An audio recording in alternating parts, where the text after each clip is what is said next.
नमस्ते प्यारे बच्चों। आज हम झरोखा की पुस्तक में पाठ नंबर 17 को पढ़ेंगे, जिसका नाम है आशियाना और जो पेज नंबर 133 पर है। ठीक, हम यहाँ से पढ़ना शुरू करते हैं। आशियाना क्या होता है? प्यारा सा घर।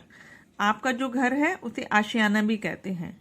आप जैसे अपने मम्मी पापा के साथ आशियाना यानी घर में रहते हैं, वैसे ही पशु भी, पक्षी भी, सभी अपने आशियाने में रहते हैं, वो भी अपना घर बनाते हैं।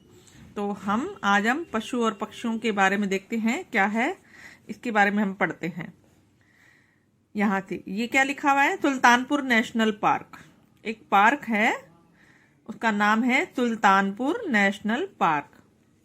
तो ये आपको याद हो जाएगा अभी। यहाँ से हम पढ़ते हैं। फरवरी महीने की एक सुहानी सी सुबह थी। फरवरी का महीना था, प्यारी सी सुबह थी और हमारी कक्षा के सभी बच्चे अध्यापिका के साथ बस में सुल्तानपुर नेशनल पार्क में गए। तो यानी आपकी क्लास के सारे बच्चे अपनी टीचर के साथ कहाँ गए? सुल्तानपुर नेशनल पार्क में गए। और वो पार्क कहाँ पर था? आपके राज्य में गुड़गांव जिले में है। कहाँ पर है? गुड़गांव जिले में। ये देखिए, आपके राज्य में एक जिला कौन सा है? गुड़गांव, और वहां पर ये नेशनल पार्क है, सुल्तानपुर नेशनल पार्क। और आगे देखें, वहां पहुंचकर अध्यापिका ने सबके लिए टिकट लिए। अंदर जाने के लिए टिकट लेनी पड़ती है ना, तभी तो आप अंदर जाके पशुओं और पक्षियों को देख पाएंगे। और इसके लिए फिर क्या किया? एक गाइड की भी सहायता ली। गाइड कौन होता है? एक अंकल होते हैं, वो हमें बताएंगे अंदर जाकर कि कौन सा पक्षी कैसा है, कौन सा जानवर कैसा है, उसके बारे में वो हमें बताएंगे। गाइड अंकल ने कहा कि बच्चों, पक्षियों और जानवरों को दूर से ही देखना है। उन्होंने आपको क्या बोला कि अगर जब आप पक्षियों और जानवरों को देखोगे तो दूर से ही देखना है, ना तो उनको आपने तंग करना है, ना ही उनको छेड़ना है। ठीक, दूर से ही देखना है। क्यों? अगर आप उनको हाथ लगाओगे तो वो डर जाएंगे और वो आपके ऊपर हमला भी कर सकते हैं, अटैक भी कर सकते हैं। तो इसलिए आपने क्या करना है? पक्षियों और जानवरों को दूर से ही देखना है। आगे देखते हैं क्या प्रश्न है। उद्यानों और पक्षी विहारों में पक्षियों और जानवरों को दूर से क्यों देखना चाहिए? यह भी मैंने बताया था कि आप अगर इनको दूर से नहीं देखेंगे, इनको हाथ लगाने की कोशिश करेंगे, पकड़ने की कोशिश करेंगे, तो ये डर जाएंगे। और डर जाएंगे तो हो सकता है ये आपके ऊपर हमला भी कर दें, अटैक भी कर दें। ठीक, तो ये आपके प्रश्न का उत्तर है। आगे, सबसे पहले गाइड अंकल हमें सूचना केंद्र में ले गए। सूचना केंद्र क्या होता है? इंफॉर्मेशन सेंटर, जहां पर इनके बारे में कुछ जानकारी लिखी होती है, वहां पर वो आपको ले गए। वहां पर अनेक पक्षियों की आपने तस्वीरें देखी। सूचना पट पढ़कर हमें कुछ पक्षियों की आदतों की जानकारी मिली। आपने वहां पर पढ़ा कि पक्षियों की क्या क्या आदतें हैं। और सूचना केंद्र देखने के बाद हम पक्षियों और जानवरों को देखने के लिए निकल पड़े। आप आगे चले फिर। अब यहाँ देखिए, यहाँ पर क्या है? यह भी जानो। ये जो सुल्तानपुर राष्ट्रीय उद्यान है, ये बहुत बड़ा है और कितने किलोमीटर क्षेत्र में फैला हुआ है? 1.42 यानी 1.42 वर्ग किलोमीटर क्षेत्र में फैला हुआ है। और इस उद्यान में लगभग कितने किस्म के स्थानीय और प्रवासी पक्षी हैं? 250 किस्म के। यानी कि स्थानीय क्या होता है? जो वहाँ के लोकल पक्षी हैं, और प्रवासी यानी कि जो बाहर से पक्षी आए हैं, वो आप वहां पर देख सकते हो। 250 तरह के पक्षी आप वहां पर देख सकते हो जब आप सुल्तानपुर राष्ट्रीय उद्यान में आप जाएंगे।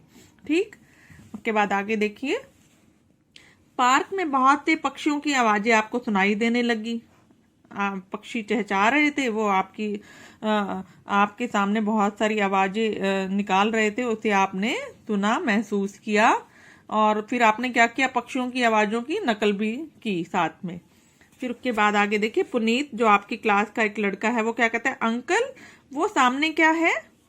तो गाइड क्या कहता है? बच्चों, वह मचान वॉच टावर है। मचान वॉच टावर।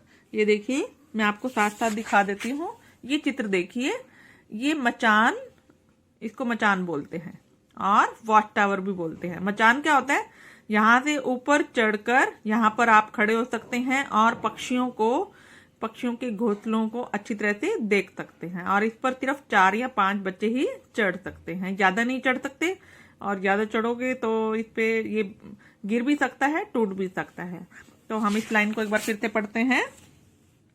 ये मचान वॉच टावर आपने देख लिया, उस पर खड़े होकर पक्षियों और जानवरों को अच्छी तरह से देखा जा सकता है, गाइड अंकल ने बताया। तो कुछ बच्चे अध्यापिका से पूछकर मचान पर चढ़ गए। ठीक।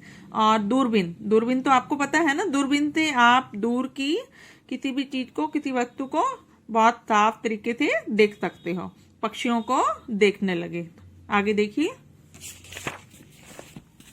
यहाँ पर अब अमित, जो आपकी क्लास का ही विद्यार्थी है, दूरबीन से देखते हुए क्या बोला, देखो उस पेड़ पर तो कुछ घोंसले लटके हुए दिख रहे हैं। ये देखिए आप यहाँ पर नजदीक से देखिए, 5 बच्चे यहाँ पर खड़े हैं, चढ़ गए ना ऊपर। ये मचान टावर आपको दिख रहा है। तो अगर आपके पेपर में एक चित्र आ जाए और पूछा जाए ये क्या है, तो आप बता देंगे ना। तो इसको क्या बोलते हैं, मचान या वॉच टावर। ठीक। तो ये आपने देख लिया। और उसने क्या कहा, पेड़ पर कुछ घोंसले लटके हुए दिखाई दे रहे हैं। फिर सीमा क्या कहती है, हाँ ये तो बहुत सुंदर है, कई घोंसले तो ऐसे लग रहे हैं जैसे पेड़ से बीन लटक रही हो। बीन कौन सी, सपेरे वाली बीन, देखी हुई है ना आपने।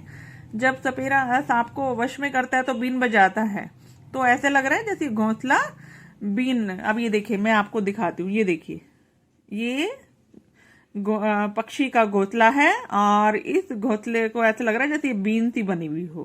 ठीक। अब फिर यहाँ से पढ़ते हैं हम, बीन लटक रही हो। अब गाइड आगे क्या कहता है, ये बया के घोंसले हैं। बया एक पक्षी का नाम है। ठीक। ध्यान से आप देखोगे तो उसी पेड़ पर तुम्हें बया भी दिखाई देगी। ये देखिए, ये मैंने आपको घोंसला दिखाया, और ये देखिए ये कौन है, बया। बया चिड़िया है, ये दिख रही है आपको, मैंने यहाँ नाम भी लिख दिया इसका। तो ये बीन के आकार की बनी हुई है और ये पक्षी इसके ऊपर बैठा है, बया चिड़िया। अब यहाँ देखिए, मचान वॉच टावर आपने देख लिया, और यहाँ पर देखिए यहाँ क्या चेतावनी लिखी हुई है, कृपया एक समय में 5 से ज्यादा व्यक्ति वॉच टावर पर ना चढ़े। चेतावनी, वार्निंग दे रखी है आपके लिए, 5 से ज्यादा ऊपर नहीं चढ़ेंगे वॉच टावर पर। ना तो आप बैठेंगे, ना खाना खाएंगे, ना पिएंगे, और ये आपके लिए सख्त मना है। ठीक। तो ये आपके लिए वार्निंग दे रखी है। उसके बाद ये आपको तालाब दिख रहा है, बहुत सारे पक्षी इसमें घूम रहे हैं। ये देखिए मछली भी है इसमें, तो ये आपको समझ में आ गया होगा। उसके बाद हम यहाँ पर देखते हैं, यह भी जानो। कुछ ये लाइन दे रखी हैं, इसे हम समझते हैं।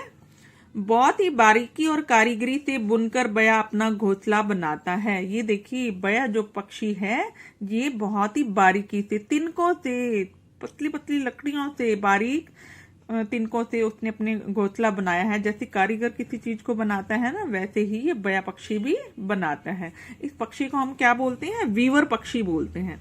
आपसे पूछा जाए वीवर पक्षी कौन सा होता है, तो आप क्या नाम बताएंगे, बया। याद हो गया आपको, वीवर पक्षी कौन सा, बया पक्षी।